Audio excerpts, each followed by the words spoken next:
Guys, Samsung has had a rough day. 2 of their Protosses got shreked. All right. Like, it was just nasty, okay? Yeah, that was definitely a really rough couple of games. Their Protoss players just really getting hardcore tilted there. And, well, let's see if Reality can pick up the pieces. He's going to have to if they want to stay in this this match here. Otherwise, it's going to be a CJ 3-0 win. Yeah, I mean, look at these predictions. It's already just starting to, like, tell the woes of Samsung right now. Losing their first 2 matches. The first match, I feel like, was one of their best chances of taking a victory today. And now they have to actually force an ace match on the back. So, first of all, Reality, who we haven't seen much of at all recently, and then Shine has to win a ZVZ. Yeah. Those are 2 very, very hard things to do for this team. Definitely the 2 weaker matches coming up. I really thought Hurricane and Deer were going to do a lot better in their first 2 games. Well, Reality has a smile on his face there for just a second. He is undefeated so far this season, but he has played very few games, as I said before. None against Protoss either, mind you. No, not a single one. I worry for Samsung right now. Reality has to keep his mind together. Looking at what Reality's done in recent times, got eliminated by Zound in the SSL qualifiers, like round 1 of the SSL qualifiers to Zound. Yep. I mean, herO is 4-0 in this matchup in Pro League. He's 10-3. He is #1 at Grandmaster logo. He's looking to get his 11th win and to put CJ Endis at a 6-0 with a +14 indicator. There is no pressure on this guy right now whatsoever. Like, none, literally whatsoever. He could do whatever he wants, man. He could light up a cigarette, get like 3 warnings in a row, and CJ would still love him, put him as ace player. Dude, herO is the best Protoss in Korea right now. Like, and of course, there by extension, like, in the world. In my opinion, in best of ones, no one is as good as this guy in the best of one. He will beat anybody. Let's see if Reality can actually break the laws of reality in this game. All right, we're going into it. Overgrowth, map number 3.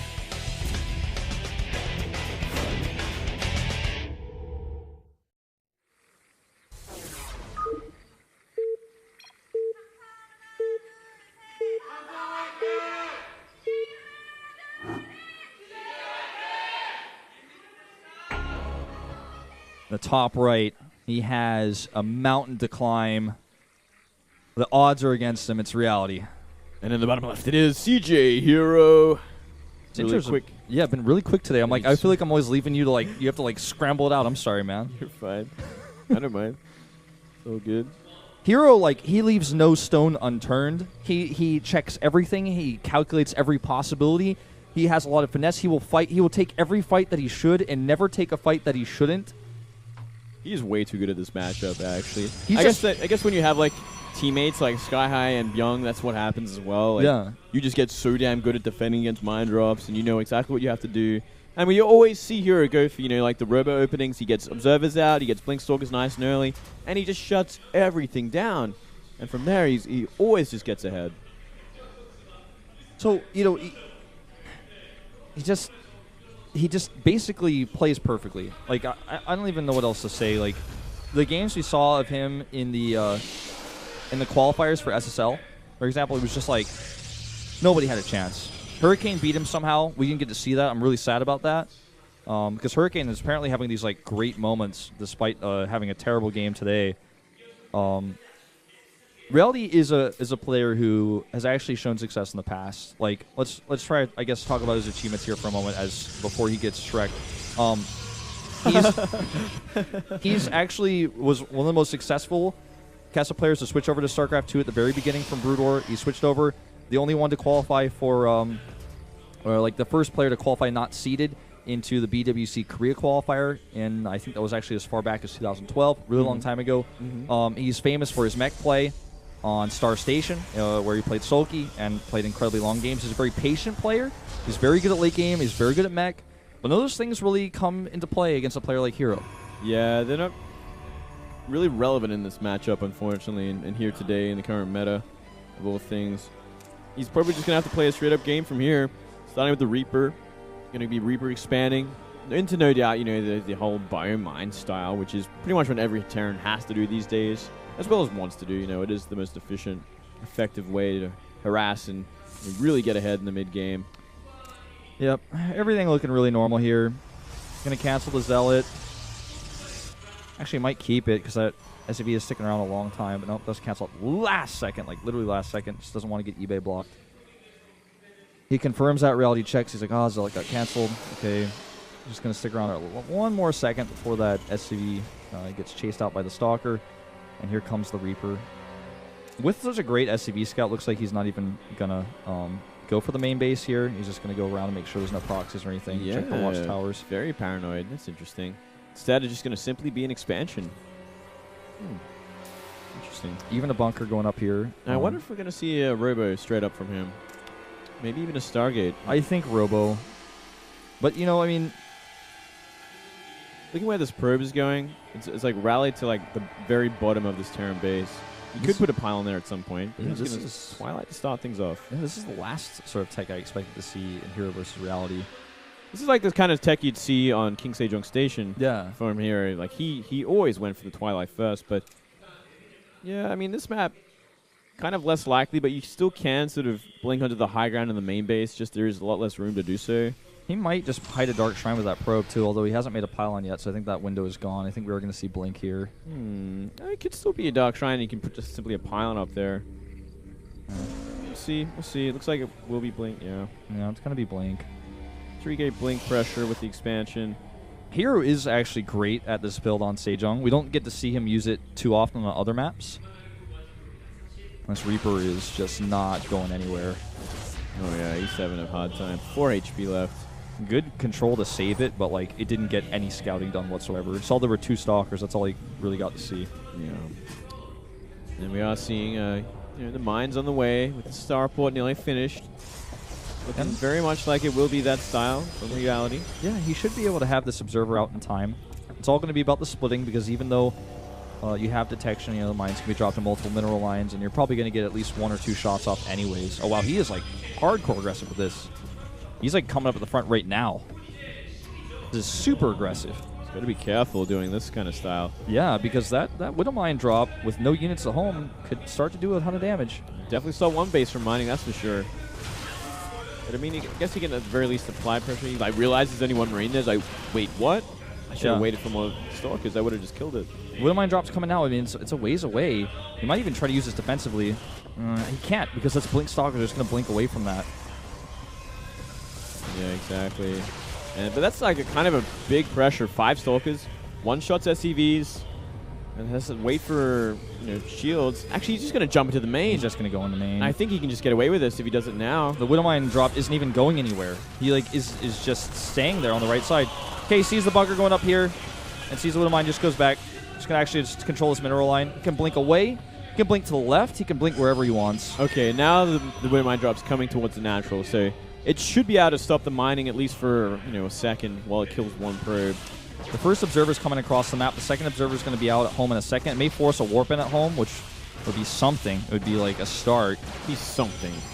Here we go. There's a drop. Let's see how quickly he reacts. A really late burrow because he's microing over here. Hero's not paying attention either, though. 2 kills. Could have been much worse. Way, way worse. Ooh, those blinks. Well, 2 for 2.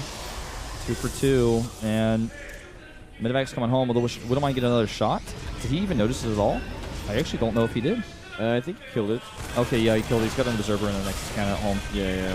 But gonna get this the bunker now. Naked big Marines. Trouble. Big trouble. This is just gonna be too much. Can actually at this point blink on top of the Medevac. He's got an observer right on top of that Widow Mine. There's a repairing SCV on that too, the cutest thing, but it's just simply too much. I think we're just going to see Reality go down. And that's going to be the cleanest 3-0 sweep we've ever seen from a team, I have to say. Yeah, this was like the cleanest. Well,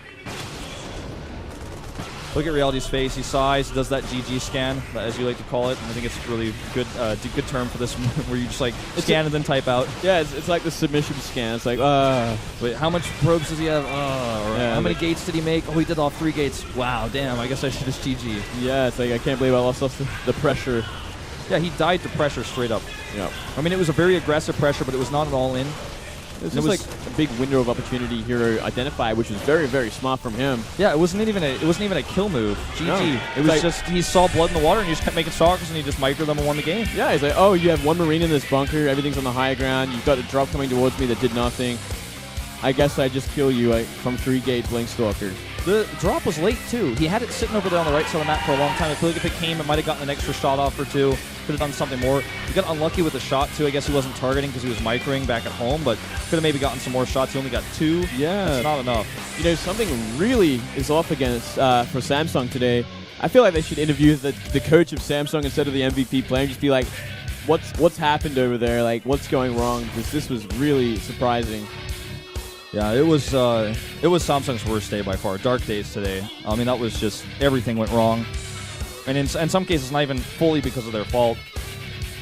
And it was just a terrible, terrible day. And CJ, like, they just did their thing. They're like, yeah, we are the best team in this league, and we're just gonna win games. And they just played the straight up game, man. They just played straight up.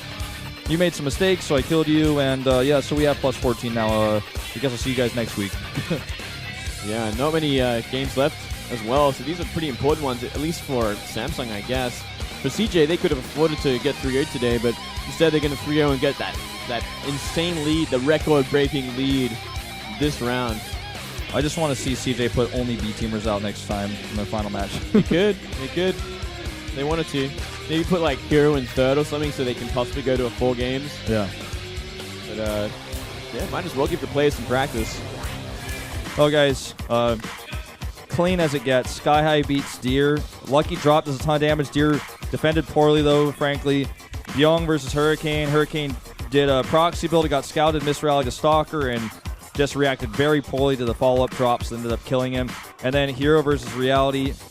Reality died to Stalker pressure, had a late medevac. I mean, these are just, like, the games that we saw today were so simple and so clean that I could actually just summarize them that quickly. Yep, that's pretty much all there is to it. Just really underperforming Samsung. You know, the coach told them, you know, take a holiday while they're doing badly or something, get fresh for round 3. But in reality, like, all the points count for so much towards the end of the year that you should be trying your best no matter what. Yeah. So it's hard to say exactly what went wrong. Really low morale for this team after this week, that's for sure. Would have really loved to get to see Shine try to play his game. There's that plus 14 I was talking about with the 6-0.